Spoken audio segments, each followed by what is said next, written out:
We may have gotten more answers for the future of Auburn's quarterback situation, especially when it comes to the transfer portal.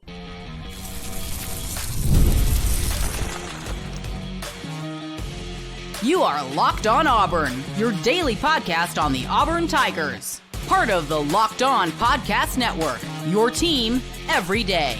Yes, welcome on into Locked On Auburn, your daily Auburn Tigers podcast. I'm your host, Zach Blackerby, and thank you so much for making Locked On Auburn your first listen every single day. Joining me as he does every single Monday, it is the Lindsey Crosby at thebarnauburn.com, as well as several other places. More on that in a bit. But hey, there's this belief and this hope that I'm seeing throughout the Auburn fan base about having a solid shot against Texas A&M. We'll talk about that, as well as how incredible Malcolm Simmons was, and he may be flying under the radar a little bit. But Lindsey, let's start things off with the quarterback rotation, and it drew several different opinions going into the game, and then how it was handled during the game, with Peyton Thorne starting, not at 100%, and then being subbed out, and Walker White being the guy to kind of do the mop-up duty, not Hank or both of them, just Walker.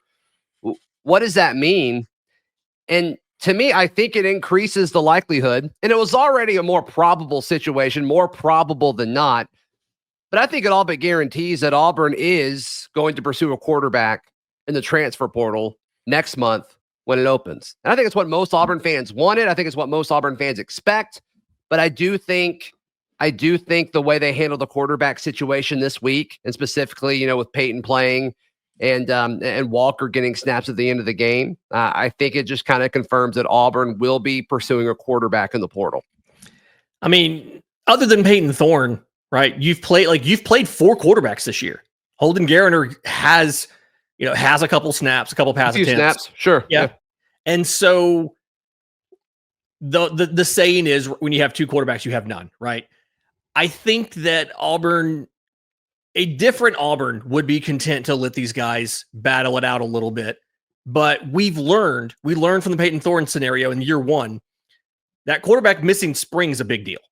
They need to be there for spring. And I think none of these guys, when they've had a chance to go into the game, have been that no doubt this dude is electric and we have to play him as much as possible kind of guys. So it would make sense to me if you don't know for a fact that one of these guys behind Peyton Thorne is the guy, go in the portal and get a guy.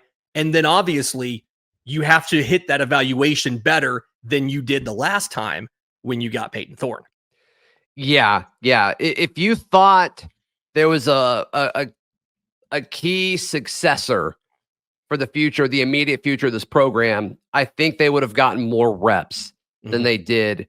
Even if you think that's Walker White, even if you're in the Walker White camp of saying, hey, yeah, he's going to be ready next year, I think he would have gotten more of a conversation as far as, maybe playing more relevant snaps. And there was definitely the chatter of it. And, I didn't believe that he had a shot in regards to playing relevant snaps. But if you think he's got a shot to be the guy next year, I think they would have played him more up to this point. And so I don't know what that says about Hank and Walker long-term. I think they both can be solid quarterbacks long-term. And they may can be solid quarterbacks next year. But I think the way the staff used the quarterback position on Saturday says what they think. And I know Hugh Freeze said after the game, people are going to make a big deal out of it. Yeah, it is a big deal. Quarterback reps outside of your starter are kind of hard to come by. And so when you give them to somebody, that is a big deal. And that's you saying, hey, we want to see more of you. And there has to be a reason why they want to see more of you.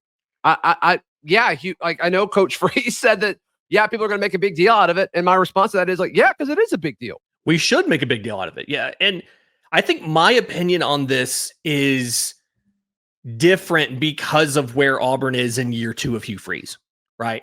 I think if he showed the ability to bring in Peyton Thorne and offense was what we thought it was going to be for the last 2 seasons, then I think you have a little bit more grace to say, okay, we trust Hugh to figure out which of these kids is ready to go. You might bring in a transfer, but it's an experienced veteran who can be on the bench and come in were something to happen, right? the baseball equivalent's like a back and rotation starter that if you need to throw him into a playoff game, you can do it, but you'd rather not use him. Same idea here. Like if everything was going great, the record was, you're shooting, you're finishing a 9-3, a 10-2 or something like that. It's a different scenario, but where you are, where the results on the field have arguably backslid in year 2.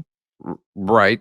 This is something they have given each of the 3 quarterbacks behind Peyton Thorne some run. Holden Gardner's not gotten very much, but they've each gotten some run.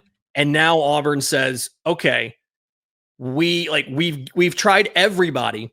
Nobody has just made the blatant case that they are the guy, that they are so insanely talented that they have to be the guy next year. We're going to go get somebody. And I think that there was conversations, I remember, in the transfer portal about money, right? Can Auburn afford this guy? Can Auburn afford that guy? And it kind of feels like at this point, you can't afford to not get the best guy available. We don't know who that's going to be, obviously, but it feels like you have to get the best possible guy available because we need to know, what's the Peyton Thorne issue? Was that Peyton Thorne? Was that Hugh Freeze? Was that the cast around him? What was the issue there? You can fit a variable by getting the best quarterback in the portal. Right. And I mean, we don't know what that market is going to look like. Right. You got to think that the folks in it have a better feel of what the market could potentially look like. But all you can really do is make sure you have money ready as a collective. If you're on to victory, make sure you have money ready for when the quarterback that you feel like is going to be the best fit for your scheme hits the portal and you get them on campus. You make sure that you are ready to make as competitive of an offer as you possibly can. That's it. And I'm sure you could do some scouting, right? Like you could probably guess a few quarterbacks throughout college football that it would make sense for them to enter the portal. And you kind of maybe, make your list and say, hey, these are the guys we're going to be looking at. But it's just kind of wild that we're having this conversation. This is what college football is. But it's I think this was probable anyway, but I do think Saturday kind of made it even more likely, all but a sure thing, Lindsay. Yeah, I mean, it was the fact that they made Hank Brown a starter in the season and then deliberately decided not to play him and instead go to Walker White. I don't know if that says more about Walker or about Hank, but I think we're all in consensus. It's not a great thing. Right? Because if Hank was the guy that everybody thought he was going to be when they gave him the start mid-year, then you'd be champion. Like when Peyton had a shoulder injury, there wouldn't have been a question about, oh yeah, is Peyton going to play on Saturday? It's going to be, no, we're going to take this hotshot freshman that we love. We're going to put him in there because we want an excuse to put him in the game. And they not only decided not to do that and let Peyton go out and start. Peyton played well. Then they skipped over him to go to Walker. And that's definitely telling, I think, on both regards. Yeah. And I mean, you got to have a feeling of where you are in the eyes of the staff. And once again, Hugh Freeze saying like people are going to make a big deal out of it. It's like, well, I hope you discuss this with folks before the game started. And if not, like, I do think that's a big deal because you can say, hey, you're QB2 no matter what. But if you play other people ahead of them, like you can say it all you want. Yeah. But when you actually do something otherwise, I don't know. And I also think it would have been really easy to play both of them. But that's just my opinion on the matter. Malcolm Simmons was incredible. Yes, Cam Coleman was electric. Yes, Jarquez Hunter passed the milestone, but there are a few things Malcolm Simmons did. In fact, he led in a key stat that I want to jump into in just a moment, right here on Locked On Auburn. Today's show is brought to you by our friends at 5 Hour Energy. Lindsay, can you imagine being tired mid-afternoon and you're like, I can't take a nap. I need to power through. And you choose to not take a 5 Hour Energy. Can you imagine that? I'm almost 40. I absolutely can imagine being tired middle of the day. But when that happens, I'm grabbing a 5 Hour Energy because that is what gets me going. And not only the 5 Hour Energy, the Stand the Fan limited edition flavor. Yes, that's why 5 Hour Energy made this. They know that being a passionate fan, it's not just a hobby, it's a way of life. And so you said it. The special flavor of Stan the Fan is called Fan Fuel. Let's go. And so shout out Stan. Yeah, no kidding. Especially with all these late basketball games coming up. Fan Fuel is going to get us, especially the game tonight, a little later than I would like on a Monday. But hey, Fan Fuel is going to get us through it. We will go live after that game, so be sure you're subscribed. 5 Hour Energy knows that no matter what team you root for, being a fan requires heart, soul, and a whole lot of energy. So head over to 5hourenergy.com. Of course, they ship nationwide. Once again, 5hourenergy.com. Thank you so much for making Locked On Auburn your first listen every single day. Lindsay, Malcolm Simmons was incredible against La Monroe. Agreed. And yeah, I don't want to take anything away from Cam Coleman because I can already hear people like, oh, I can't believe you didn't talk about Cam Coleman. I've done 2 shows on Cam Coleman already. There will be more too. Yeah, 100%. But Malcolm Simmons, he was targeted. If you missed the postgame show or the Sunday show, a big thing I talked about with Malcolm Simmons, and the everydayers know this, is I've been wanting to see him or somebody, it would make the most sense for Malcolm Simmons, and I think Saturday proved this. I love those drive starters. The Patriots ran it with Tom Brady to Julian Edelman and Wes Welker for years, where the quarterback gets the ball and you just get it to the guy who can make a guy miss, and you get a quick, easy 5-6 yards on first down. And that's what they did with Malcolm Simmons. He was thrown to 6 times. He caught it all 6 times because they were high percentage throws, including the drag route where he's coming off the field and he catches it and runs it in for a 40-yard score. Malcolm Simmons, I think, is electric with the ball in his hands. I don't think he's the best route runner yet because he's a freshman, and it's going to take time for him to acclimate to being an elite player in every aspect of this. So what do? You let the game come to him. And I think the way you do that is you get the ball in his hands because he is electric with the ball in his hands. Try to get him in space with scheme. And that's exactly what they did. And the stat he led in was yards per catch, which I think is crucial in this, especially when you think about the impact that he had. He did not do it in yards per catch. Yards after contact is what I meant to say. But still, just the ability to extend the play with what Malcolm Simmons is able to do with the offense, that's what he's good at.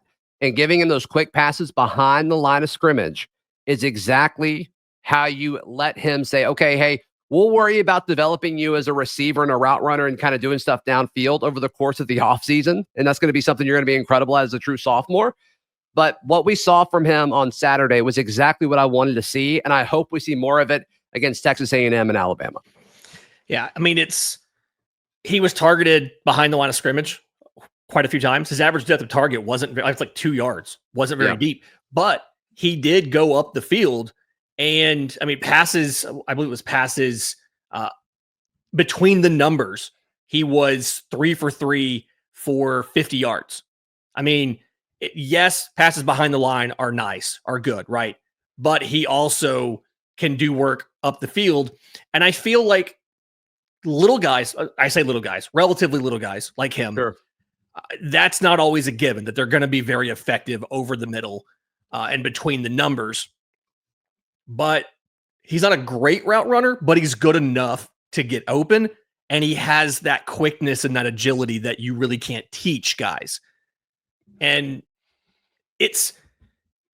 I want to ask you this. Sorry to kind of throw this on you here. Mm-hmm. Is the emergence of Malcolm Simmons, I think, the biggest positive surprise of this season for Auburn? Because if you asked me before the season which freshman receivers would have a massive impact, Cam Coleman would have been number 1. Perry Thompson probably would have been number 2. And then either Malcolm or Bryce at 3, probably Malcolm. Yeah. But is this the biggest surprise of the season that he's gotten to where he's a must start and he's on the field all the time now? Yeah, the context of this is important because I didn't think it was going to happen until later in the season. And he has gotten better later in the year. Obviously, all these freshmen have because he got here so late. Like he missed spring. And I was like, I think we're too high on him. I was wrong. I will eat that crow. And if he was a defensive back, Simmons. you'd have nailed it. Well, I do think the biggest surprise is a defensive back. And I think it's Caleb Harris. Like if the biggest surprise on the entire team, I think, is Caleb Harris. Right. You could probably make an argument for Jay Crawford. Not that like he's playing as much as he is, but like how good Jay Crawford has been. Mhm. But on offense, 100%. 100%. I think it's been Malcolm Simmons and the job that he has done and just how they've kind of implemented him into the offense. So, I mean, yeah, I'll say yes to, the adding the caveat of offensive surprise. Sure. he's third on the team in targets, and he's second on the team in receptions. He's catching 87% of his targets. Yeah. And it's some of that is the high percentage stuff, which is fine. I think if you do that enough as a defense, you have to treat him differently. And he's got the speed to where, like, you don't want to play too close to the line of scrimmage if you're trying to cover him, especially when he's in motion and there's a chance that, it could be a pump fake and then, he puts his foot in the ground and, he beats you deep. And gone. But I mean, the best modern offense that Auburn has had in recent years was 2017, I think. Yeah, 2017 with what Ryan Davis was able to do. And he had one of the best, seasons, especially from a receptions point of view, that an Auburn receiver maybe has ever had. I think he set the record for receptions in a season. And he was electric. And like, I love Ryan Davis. And I was super high on Ryan Davis when I was doing midday sports talk radio. But Malcolm Simmons is a much better athlete than Ryan Davis. Incredibly better athlete. And so, yeah, I'm a fan of all of that. And Malcolm has the ability to beat you deep more so than Ryan did. And so, yeah, give me all of those targets behind the line of scrimmage. 100%. Yeah, I mean, we complain that Auburn hasn't necessarily at times run the ball enough. And we talk about the reason for that is Jarquez Hunter is not getting the carries we think he should get. Sure. But those high percentage throws behind the line of scrimmage function like extensions of the run game. We've heard that so much from NFL and college and all that, but that is in essence what they are. Short passes, high percentage passes. And I feel like he's one of the few guys on the team that can turn those. Any one of those could be a house call. There's very few guys that I think, yes, he can score on this play, no matter where they are on the field. Malcolm Simmons is one. I think Cam Coleman's getting there. I don't quite think he's there yet on a pass like behind the line or something, but Malcolm Simmons is the threat I don't feel like this offense has had in a while. You've had burners who could get downfield. You've had physical guys who could go up and win jump balls and things like that, but I don't feel like you've had that home run threat from any point on the field like Malcolm Simmons in quite a while. Yeah, I mean, you had Flash, right? You had Anthony Schwartz, but I mean, they are different types of players, for sure. He felt like he was more straight line speed. He could outrun you. He was agile enough to get through traffic, but I feel like we didn't see him do it a lot from a pass behind the line. Yeah, no, I'm with you. And some of that was, that offense. We can all say what we want about that offense, but yeah, for sure. So yeah, Malcolm Simmons was incredible. Targeted 6 times, 6 catches for 63 yards. And it's just, you take that. You absolutely take that. So I wanted to make sure Malcolm Simmons got his flowers because we've talked a lot about Cam. And obviously Cam deserves it. 8 targets, 8 catches, 101 yards, 3 touchdowns. It's just insane. Insane. Very excited for these freshmen to grow up for sure. There's hope kind of circulating throughout the Auburn fan base about the game this Saturday. And I think we should speculate on some of the hope because the line, according to our friends at FanDuel, I think it's very, very favorable for the Auburn Tigers. Let's jump into that in just a moment, right here on Locked On Auburn. Today's show brought to you by our friends at FanDuel. FanDuel's America's #1 sportsbook. The Auburn Tigers, a 2.5-point dog at home against the 15th ranked Texas A&M Aggies with an over/under of 46.5. Lindsay, this is a closer line than I was expecting. It absolutely is. And I'm surprised, but at the same time, it's Jordan-Hare Stadium and anything can happen in Jordan-Hare. Yep, no question. And I mean, we saw that a few years ago when Carnell Williams was the head coach and Texas A&M came to town. I'm sure we will get lots of references to that throughout the week. But all in all, if you feel confident in the Tigers and you want the 2.5 points, or if you say, hey, there's no way this line should be larger, you want to put money on Texas A&M, you can do that. Head over to FanDuel.com. Right now, new customers can bet $5 to get $150 in bonus bets if you win. That's all over at FanDuel.com. Today's show is also brought to you by our friends at Game Time. Lindsay, can you imagine buying a ticket to something and not using the Game Time app? Absolutely could never do that, because how would I know that I had good views from my seat? How would I know the price without, because before all the fees and taxes and all of that? You can toggle that on. How would I have a guarantee that if there were cheaper tickets somewhere else, that I would have that difference taken care of? Yeah, the price match guarantee. All at Game Time and only at Game Time. So download the Game Time app right now, and you can take the guesswork out of buying tickets. Use code LOCKEDONCollege for $20 off your first purchase. Terms apply. Again, create an account and redeem code LOCKEDONCollege for $20 off. Download Game Time today. Lindsay, what time is it? It's game time. Final few moments on today's edition of Locked on Auburn. Thank you so much for making us your first listen every single day, and all the everydayers out there. Really, really appreciate you. Yeah, if I'm a fan outside of Auburn and I'm seeing this Texas A&M Auburn line of Auburn just being a 2.5-point dog, once again, according to our friends at FanDuel, I'm thinking, what in the world is going on here? This is a Texas A&M team that's been really, really solid. But you look at what Auburn's done, statistically, they're not as bad as what their record says, which, I mean, frustratingly to the point of what we've talked about with this team all year. But I just think that this is a more winnable game than it might actually be, just basing it solely off of the line that Vegas has set. I don't want to jinx this. Oh, gosh. What are you about to say? What are you about to say?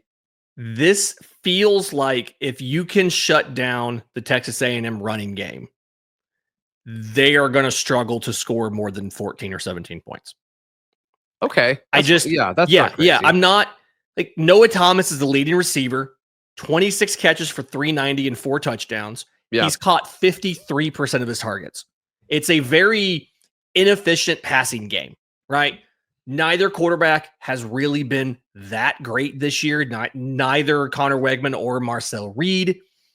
Combined, I think the team has 13 touchdowns and 7 interceptions, 2,000 yards passing in the entire schedule so far.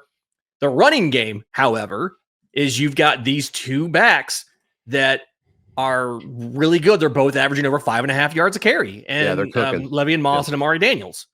And then Marcel Reed, when he's played, he's running right there behind him too. So it's all going to come down to stopping the run game. They've run for more than they've passed. They've got 24 rushing touchdowns. Yeah. Yeah. Marcel Reed is an athlete, their quarterback. And I'm curious to see how this defense does with that. I mean, the first few weeks of the season, it seemed like they were playing more mobile guys, or at least guys that they struggled to contain on a consistent basis. And I mean, this Auburn defense has gotten better over the course of the year. Yeah. And part of it is you're playing young guys now, and they've got more reps at the college level. That's not rocket science to understand why they've gotten better. But this Texas A&M defense, you look at their loss this year where they got pummeled by South Carolina. It's a similar situation. They go to South Carolina on the road at night. They're going to Jordan-Hare Stadium on the road at night. And this is not me picking Auburn to win against Texas A&M, but I'm just saying there are similarities here. But now we have more context. South Carolina is a good football team. We didn't realize how good South Carolina was when this game was happening, but South Carolina ran it. They ran it a ton against Texas A&M. Raheem Sanders, Rocket Sanders, ran for 144. Lenora Sellers, the South Carolina quarterback, ran for over 100. Then Oscar Attaway, the third, I'm guessing that's their backup running back, ran for, 4.5 yards per carry on his 8 touches. This is a team that you can run it against. That's just, is Auburn going to do that? Is Auburn going to do that? Because I do think that's how you have to beat this A&M defense, is you run it right at them. And I think Auburn could do it. You need a Kentucky game plan. You need Jarquez Hunter needs to get 20 touches. I mean, that's the kind of game we're looking at. Yeah, I think so. Especially with all the questions about your quarterback. Is Peyton Thorne healthy? I mean, he looked fine to me on Saturday, but just with everything about this team, and the makeup of it. And just, I think there's so much hope throughout the fan base because like this win would do a lot. This win fixes a lot of things because at least there's this belief that you got better over the course of the year if you pull this off. And you go to recruits and say, like, we're getting better. We just need you to put us over the top, yada, yada, yada, which I think that's true regardless of if Auburn wins or not. I think they have gotten better, but who cares? If you're not winning, nobody cares. But also it makes the Iron Bowl interesting. It's like, can Auburn end the season on a 3-game winning streak after losing to Vandy at home and go to a bowl game? Like, at least it makes it interesting, right? Yeah. And I do feel better, we're back on this matchup real quick, about facing a mobile quarterback now that Demarcus Riddick is a bigger part of the defensive game plan. I love that point. I mean, he played 45 snaps against Vanderbilt, 24 against Louisiana Monroe, but he's a guy over the first 4 weeks of the season, he played a combined 19 snaps. He didn't see the field once against Cal. You know, some of the games you've struggled to contain mobile quarterbacks, Demarcus Riddick was not part of the game plan. How many did he play against Arkansas? He played Taylor 8. Green. He played 8. That's it. That's interesting. Yeah. And 4 of them, he was lined up as a defensive lineman per PFF. So, right. You know, just something where the games where you've had mobile quarterbacks early in the schedule, he wasn't part of the plan. Later in the schedule, Diego Pavia didn't really do a lot on the ground to hurt you, and he was nursing an injury, but still, Demarcus Riddick had his highest snaps in that game, and I just feel like that is a factor you did not have early in the season that you now have that could potentially give you more help against a mobile quarterback. Is that enough? No, but it's more than you had. Yeah. So we'll see. We'll see exactly what that if that hope turns into anything on Saturday. I think it's got the chance to. I really do. I think it's got the chance to. Lindsay, how can people check out everything you've got going on? Got all the Auburn baseball stuff at The Barn Auburn, as well as if you're an Atlanta Braves fan, bravestoday.com and the Braves Today podcast, daily talking about our Atlanta Braves. Yep. Be sure to check out that show. Lindsay does a great job. Hey, quick programming note. There will be a second show later today. There'll probably be a lot of press conference recap for what Hugh Freeze has to say. And then Daryl and I will go live after Auburn's basketball game action tonight. So be sure to make sure you're subscribed wherever you're, if you're watching or if you're listening, and it helps the show out a ton. 3 shows in on one day from Zach Blackerby. Let's go. Giving the people what they want. Let's go. Can you imagine getting your Auburn news from anywhere else? There's a lot of good outlets, but I'm confident that I'm working just as hard, if not harder. I promise you that. Please like the video. Please subscribe. We'll see you next time. This has been Locked On Auburn.